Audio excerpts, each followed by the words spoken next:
Hello and welcome to the Breakup Monologues with me, Rosie Wilby, and this very special live recording in our garden in Bromley.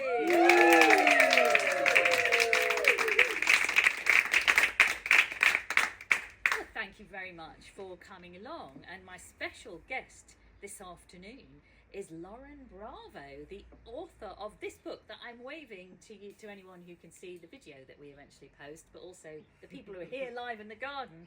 This is your latest book, Probably Nothing. And I'm just going to, we'll welcome Lauren in a sec, but I'm just going to read just a very bit from the blurb on the back. It says, Bryony doesn't actually mind being single, so she doesn't understand why she keeps seeing, sleeping with, Ed. After developing the ick, that's something we're going to talk about, on their fifth date, she decides to end things, only to receive a call that Ed has died. What cliffhanger. So, on that note, on that jolly note, maybe it's a really funny book, honestly. On that note, please welcome Lauren Bravo!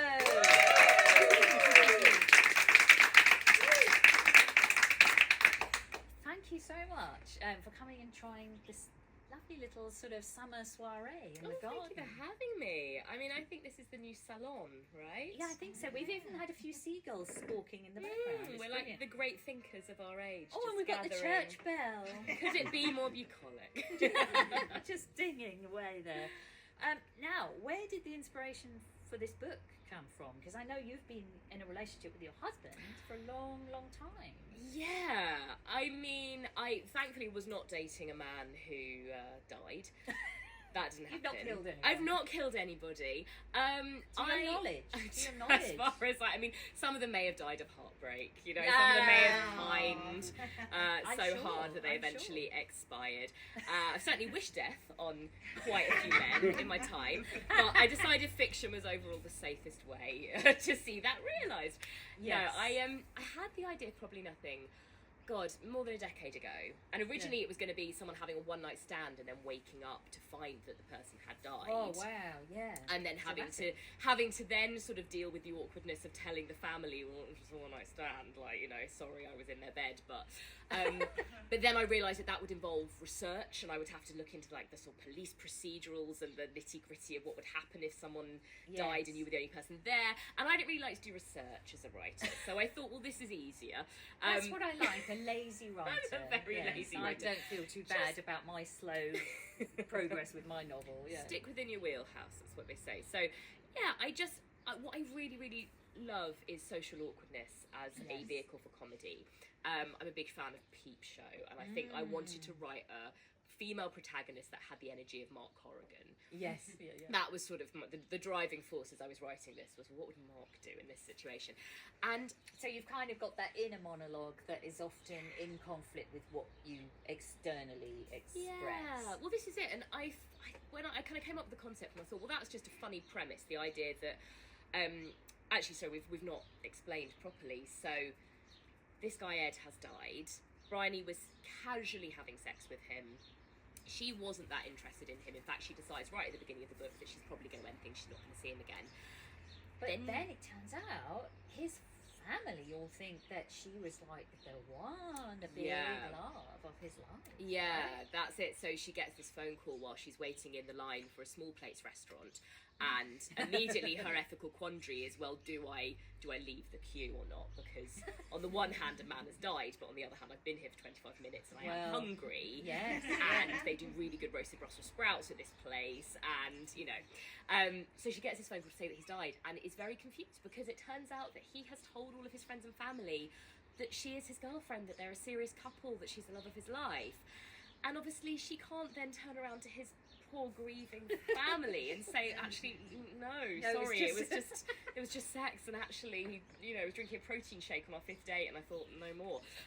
Yeah, I know, I love that opening line where you say Bryony knew it wasn't going anywhere with Ed the minute she arrived for their fifth date to find him drinking a protein shake. No offence to anybody who's prioritising the gains, but it's not a sexy quality as far as I'm concerned, and same with Bryony.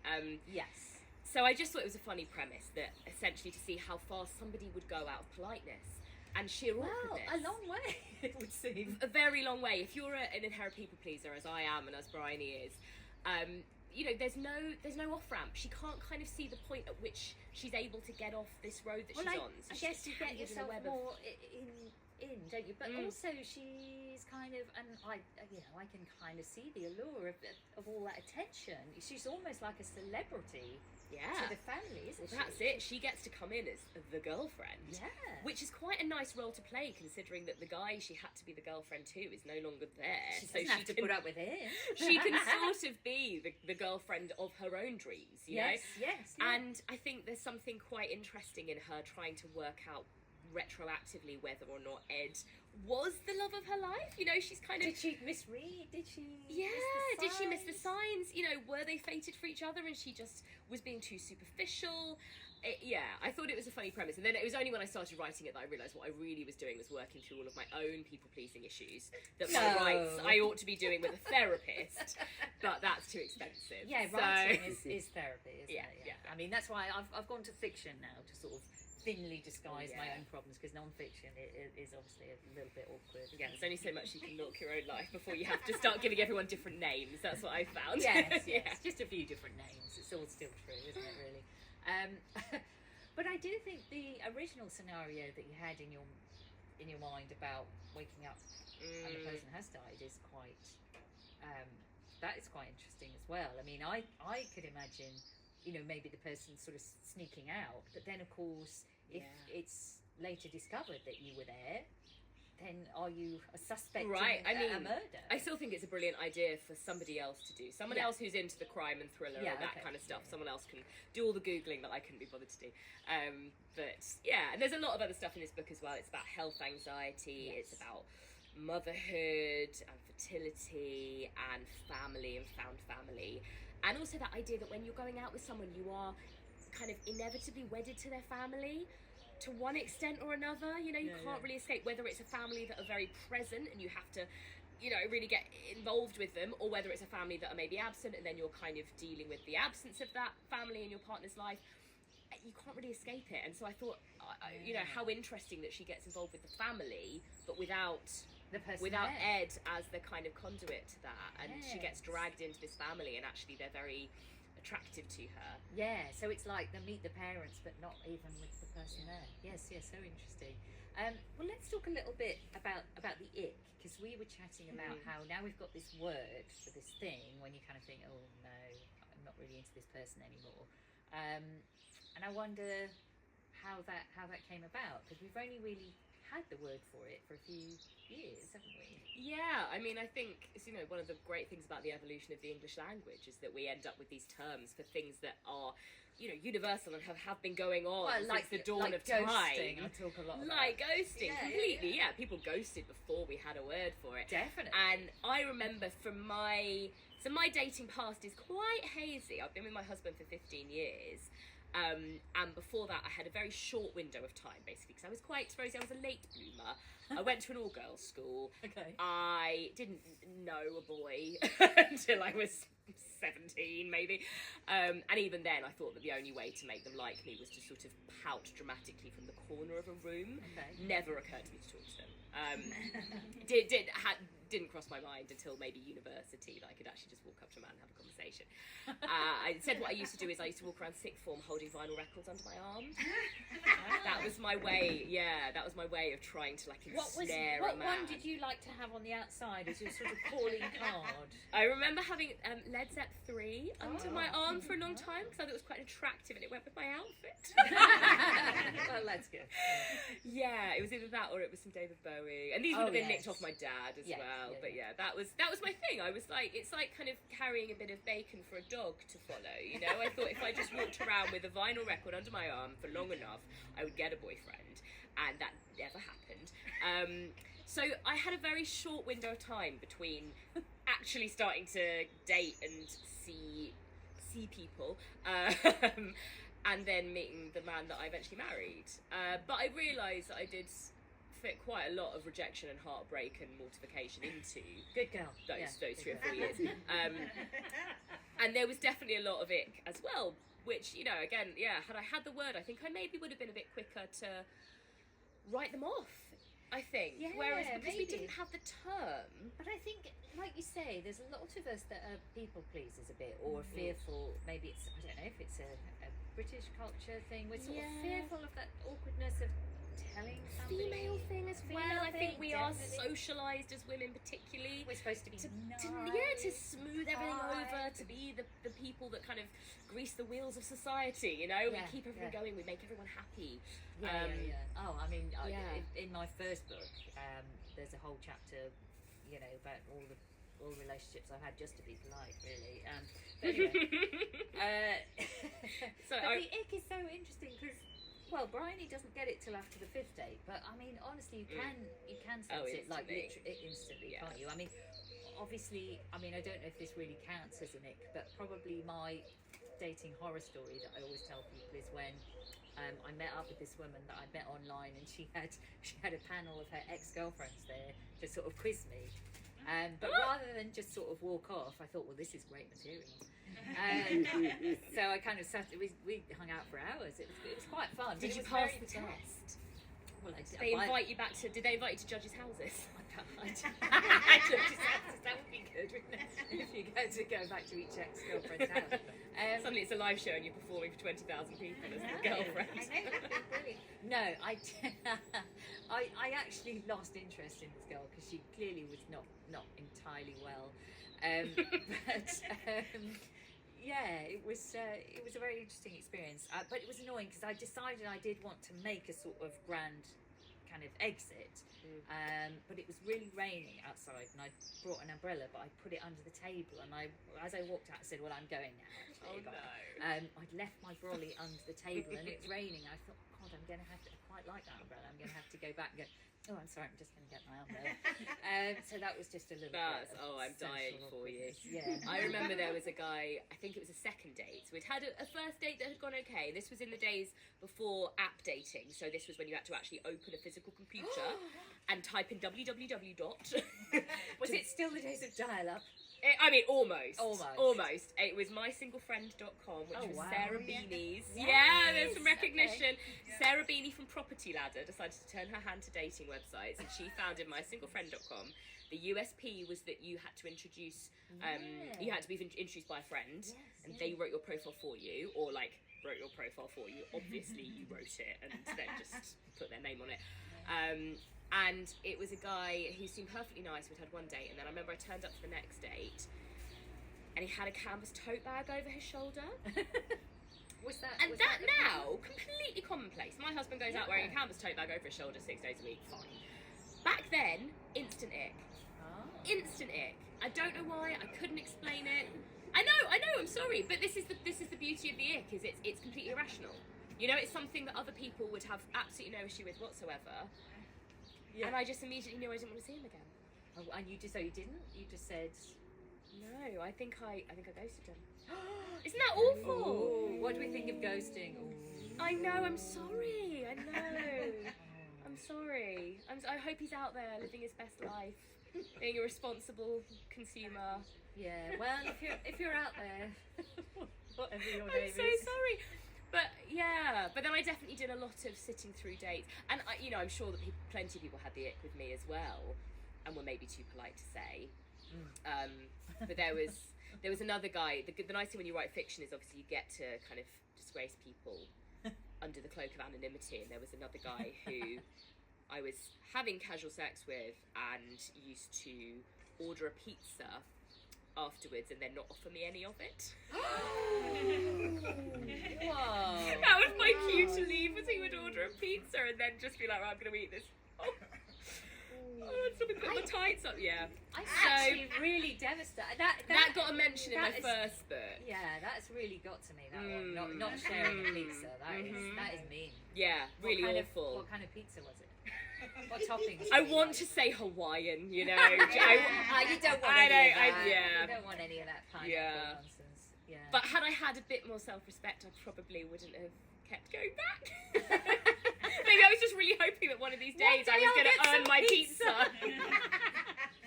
Because, calories are good, aren't they, after a bit of action? I wouldn't know, Rosie.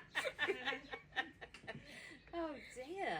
Yeah. Well, I mean, the early days of internet dating were interesting, weren't they? Because I was on, um, well, the early sort of gay apps. There was one called Gaydar Girls, which I think my friend over there is nodding at, and that was probably where I met the woman who turned up with a panel of her exes. But what was really weird was it's first of all because it would sort of email you a list of your matches, and it sent me a list of my matches, but it only sent me my own profile back to me. Oh no! So you should marry yourself. Yeah, well, you know, shouldn't we all really? Yes. But even then, it had only calculated right. That was a 73% match. Can't even please yourself. So it's very difficult this dating world. But it did. Your story about Bryony and Ed did make me think a little bit about a friend of mine. Who's another writer who told me a story about when she broke up with her boyfriend many years ago. He went out on his bike to sort of kind of process the news, go off for a bike ride, and he was involved in an accident. And then she got a call that he was in the hospital in a coma. And like all his family were there, and so she turned up as well. And of course, God, it's so filmic. well, yeah, of course they did not know that she had broken up with him that morning. They all thought that they were still together and in this relationship. And when he eventually did recover. He came round, he was fully recovered and everything. And he didn't remember that she'd broken up with him either. So they just stayed going out together. And now they're married? No. They did break up. Eventually he dumped her, actually. So maybe he did remember somewhere. I think he did, and he thought, well, this is convenient. That's mortifying. Yeah, that's brilliant, though. When things like that in life happen, you think, God, sometimes life just writes it better than...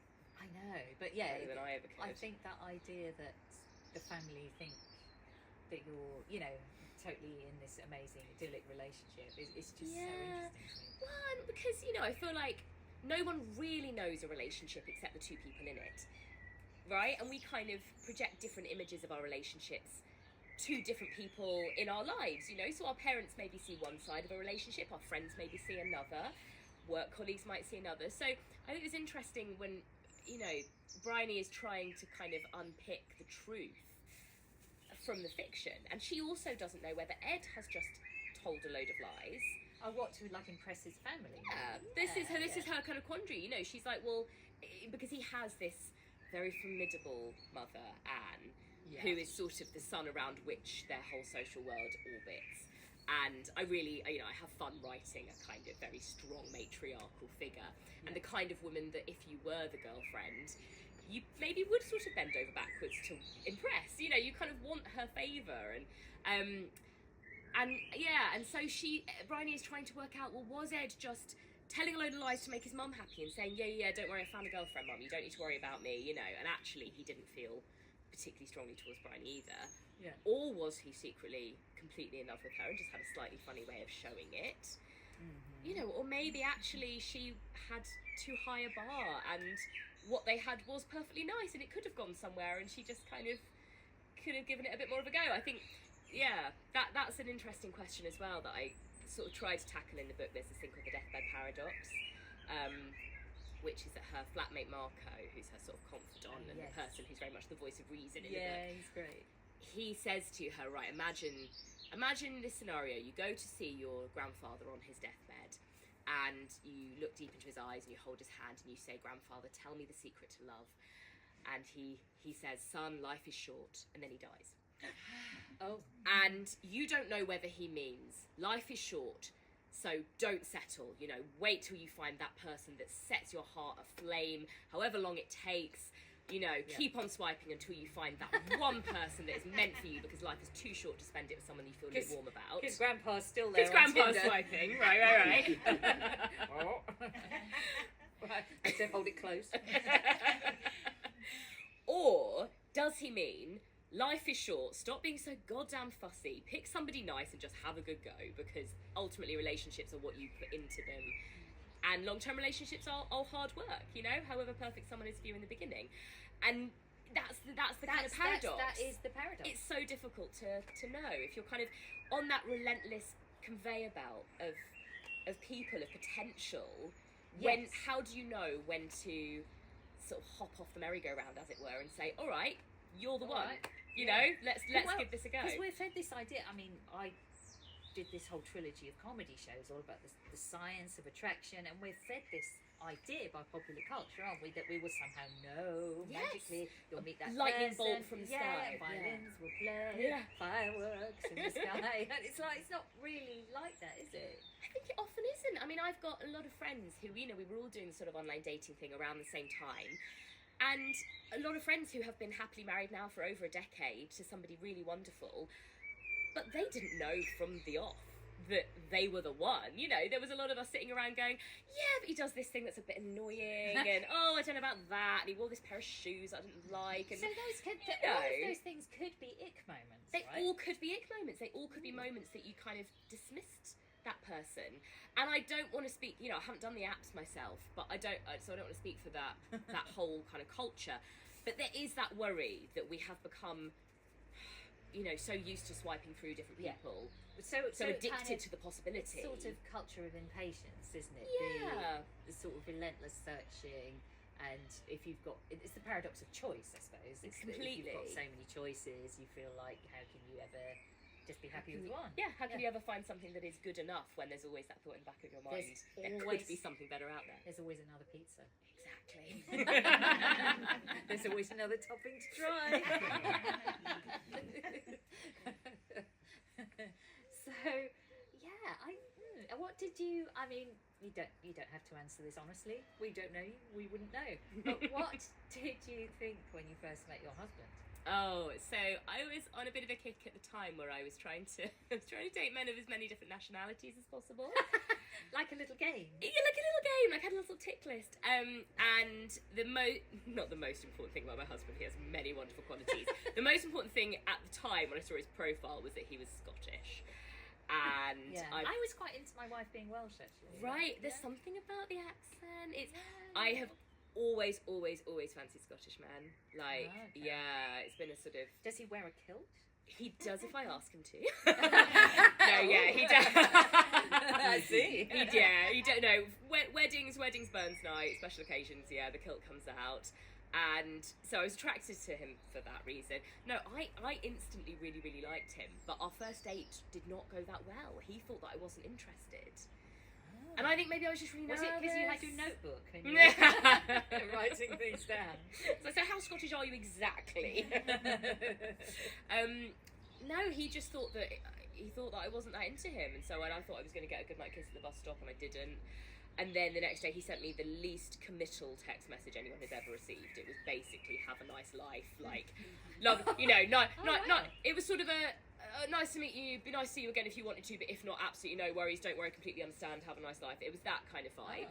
Thankfully I did want to see him again, and then our second date went a lot better. But it was, you know, we were really young. I was 22, he was 24 when we met, so I don't think we knew at that point that we were going to be together for the rest of our lives. You know, I think it was just a case of, this is nice. Yeah. This is good, you know. Then a few months down the line, it was still nice. It was still good. And now we're married and have a child and a mortgage and, you know. Oh, well, that's that, isn't it, really? Yeah.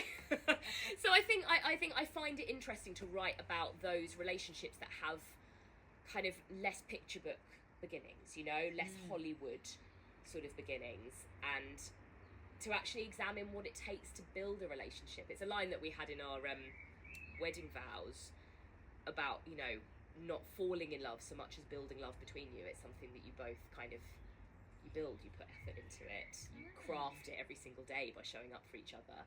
And in a way, I think that can be more romantic than this idea that it's all out of your hands and it's just fate that decides. Ooh. Oh, we've gone all quite soppy. There was me thinking we were going to just be like, we're talking about terrible dates and. I've got more of those if you want them. Oh well, let's have some more of those. But that is all kind of quite a nice thought, isn't it? The whole building, crafting something. Because I do think there was a lot in that. But yeah, let's have a few more kind of disastrous dates, because I think we like it. There's something comforting, isn't there, about knowing that we're not the only ones that have had, you know, the odd little bump in the road. I mean, I think you and I are probably in a more fortunate position than a lot of people on the dating scene in that we know we can always get content out of it. And like you say, you know, you stayed There's on always that silver lining. There's always, like Nora Ephron's mother said, everything is copy. And there's always that. Yeah, I mean, I once got off with a guy at a club because he told me that he was going to be in EastEnders. And so you thought there was potential there. Yeah, but he was very cunning because he was like, yeah, so I've just filmed, but my episode's going to air in 6 to 8 weeks. So I had no way of checking. And I remember my flatmate. You didn't try and sort of get on as an extra or something. No, Did he ever end up in EastEnders? Did he? Yeah. So you didn't. What do you think? No. I remember my housemate taking me aside and being like, Lauren, this guy might be in EastEnders, so like you may as well. You know, that was very much that was the attitude, wasn't So it? what, Like, you could just get a see him story and out go, of it. you know. Yeah, so that I could be like, that one, been there. No, he was never. I waited 6 to 8 weeks passed, and I eagerly tuned into BBC One every night. Sadly, no. Well, he might have got cut out or something. I remember back in the day, I used to work a bit in film and TV production, and I occasionally had to step in as an extra in the scene. And I was working on this drama many moons ago, I don't know if any of you are old enough to remember, called The Politician's Wife with Juliet Stevenson, where she's married to Trevor Eve, and Trevor Eve has an affair with Minnie Driver. Anyway, I had a huge mega crush on Juliet Stevenson, so I had to play the tea girl at the Village Fete. And and I had to hand Juliet Stevenson a cup of tea, and she was going to be sort of walking down the line. I had my little tea ready, and she was sort of deep in conversation with another character. Now, I was not supposed to say anything, but the other extras had told me you get money if you speak, because it's a speaking part. Well, so you thought I'll just say something and then they'll have to pay me. Yeah. So I think I was really thinking, well, what am I going to say? What am I going to say? And I think in the end I was just like, here you go, Mom. Something like a Mrs. Overall. But, you know, in my head I was like, should I just go, I love you? But, yeah. And did you ever get it on with Juliet Stevenson? No. No, I think she just thought I was a bit strange. That sounded so seductive. It's nothing like being called Mom. I know, well, she just seemed, you know, that this sort of unavailable, unattainable, very sophisticated, you know, actor. But yes, we just sort of maybe waved to each other across the set after that. And, yeah. Oh, well, I mean, I'm jealous. I never had the chance to proposition a famous actor. I once went on a date with a guy that didn't know what a bagel was. And yeah. Yeah, I hope you didn't think it was some kind of sexual activity. I hope not. He would have been sorely disappointed. But yeah, and that. But again, you know, an ick. That was something I was just very quick to write him off about. But then, funnily, my husband. Will he mind me telling this story? Oh, what do we think, everyone? It's going to be fine, isn't it? Yeah. I probably won't mind. So, we'd been going out for maybe 3 or 4 months at this point. So, you know, again, had this happened on our first date, maybe it would have been something I would have written him off over. But we went somewhere, and I was quite foodie at this point, and I was working as a food writer. And so I talked to him a lot about my love of food. And he'd really, bless him, I know him now to not be much of a foodie. He's a man who ate white bread jam sandwiches every day until he was 17. But he was really obviously trying to kind of keep up with my foodie pretensions. And I mentioned something about truffle. I think it was like, you know, truffle on the chips or whatever. It was the early 2010s. And he looked very, very kind of serious and went, yeah, truffle. And that's a kind of poo, isn't it? And what he'd done is he'd mixed up... He knew it was something kind of earthy and of nature, and he'd mixed it up with that coffee that is eaten by an animal and then shut out again. And it was just so earnest the way he said it, like, yeah, like, right, I can score a point here, I know about this. It's that poo stuff, yeah. So that comes up still every time we have truffles. And then I had an earlier boyfriend who once... I mean, some of them taste a bit, to be honest. I had another boyfriend who once took me for sushi, and... yes. Ordered, again in a very sort of lofty kind of way, ordered the sea red beef. He was like, I'll have the sea red beef, please. That sounds great. And I was like, sea red beef? It was seared beef. It was just seared. Yeah. I know somebody actually from my days working in publicity in the music industry. There was someone I know who, when she was really, really young, she went on a date with Paul Weller. Oh my God, and she was so nervous, and she had prawns in the shell, and she didn't know that you had to take all the Oh, shell we've all been off. there. And she was just like, Yeah. right, And right. did he tell her? Well, I don't know, because she just said she was sort of crunching them. So I guess maybe he didn't even tell her. But that seems odd, right? Was it in his jam days or pre? Was this? when he I think already- it was solo days. Oh wow, okay. Oh, so he definitely knew Old how to be a style prawn pants, by isn't that it? point. Yeah, I think he knew how to be a prawn. He's doing all right. He knows how to peel a prawn. Yeah. Oh dear. But yes, we've all messed up on dates, haven't we? And are you writing something else now, or are you having a bit of a rest? I am. I'm very, very slowly writing something else. I'm out of contract at the moment, so I don't have a deadline over my head. Which Yeah, is well, always- that's like me, isn't it? It's a nice way of saying it, isn't it? I don't have a contract at the moment. Yeah. It's coming. I'm just a free agent, I'm a lone wolf. I'm doing my own thing. So I'm very, very, very slowly writing something that's going to be a kind of, I suppose, moving the story on a little bit. So my last two novels have been about women in their 30s and the sort of question of how do we define what we want our lives to be? When do we settle? How do we kind of go out and find the person that potentially is worth kind of, shaping a life with? And the book that I'm writing at the moment is looking much more at what happens when you have settled down with somebody, and it's going to be a little bit about the division of domestic labour and the mental load, and kind of taken to hopefully kind of farcical extremes. Oh, okay. So yeah, Ooh, probably shouldn't say too much, but I need to bloody write the thing. Yeah, And hopefully well, someone will want it. Yes, that's very much the wing and a prayer strategy that I'm applying to writing my novel at the moment. But one thing I am quite interested in is when you are in that more settled relationship. I've kind of been, because my character in my novel is a comedian, and I was sort of writing new material for the comedian, which is quite hard to quite do, interesting, isn't it? because I'm not actually necessarily testing it out on audiences. And so she was sort of doing some stuff about when you go on couple dates, and I just wondered if your characters ever do that, because I kind of find when a couple is with another couple, it's just kind of awful.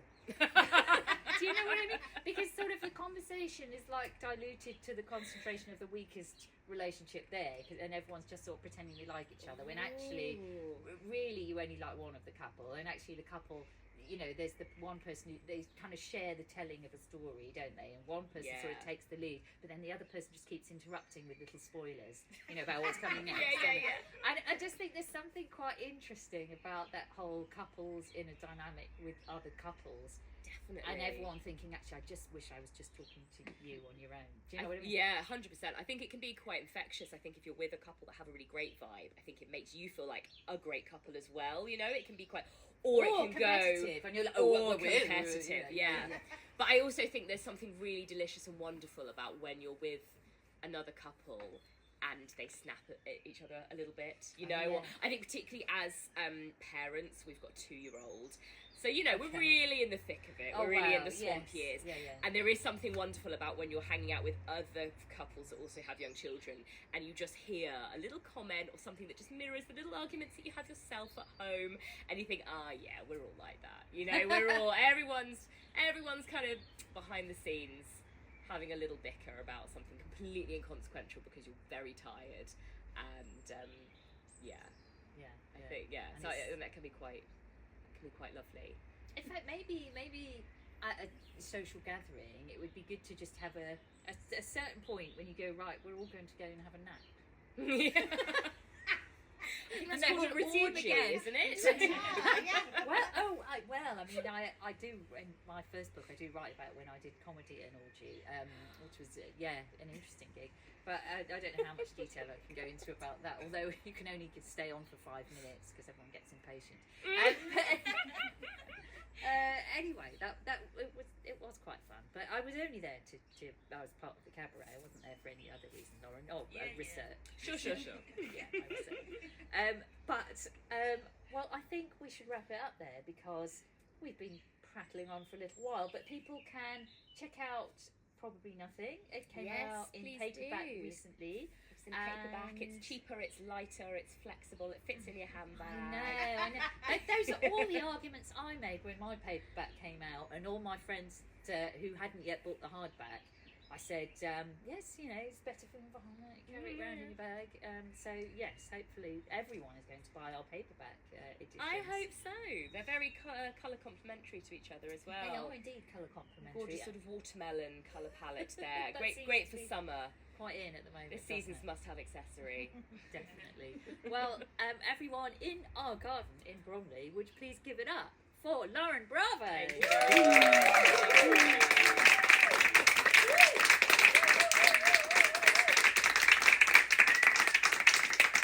Thank you very much for listening. Don't forget to follow at Breakup Monologues on Instagram. And if you have taken any photos or still would like to, don't forget to tag us in your stories and say that you've had a lovely time listening to us in conversation, and the podcast will be out soon. And if you do listen to podcasts on your devices, on Apple Podcasts or Spotify or anything else, make sure you subscribe to the Breakup Monologues. It really helps if you can leave a little rating, hopefully a nice one, like 5 stars maybe. It's the only acceptable one. That's a good one, isn't it? That's the best, that's the preferable one. Yeah. Or even write a little review if you've got time, because those things really help people discover it. And as many of you lovely people that know me well, and listeners who've listened for a long while to the podcast now, I had a long break from it last year after my father passed away, after we'd been nominated for tons of awards and been on a massive tour in 2023, so I have rather lost my momentum, and it does really, really help if you guys can shout out for the podcast and give it lots of lovely love and ratings and reviews, and tell other people, spread the word, because if we can get those listeners back up again and get you to come along to the live shows when we resume them at the lovely Poodle Club, that really all helps get it back off the ground again. So thank you for being part of this little recording, and yeah, keep in touch. Bye.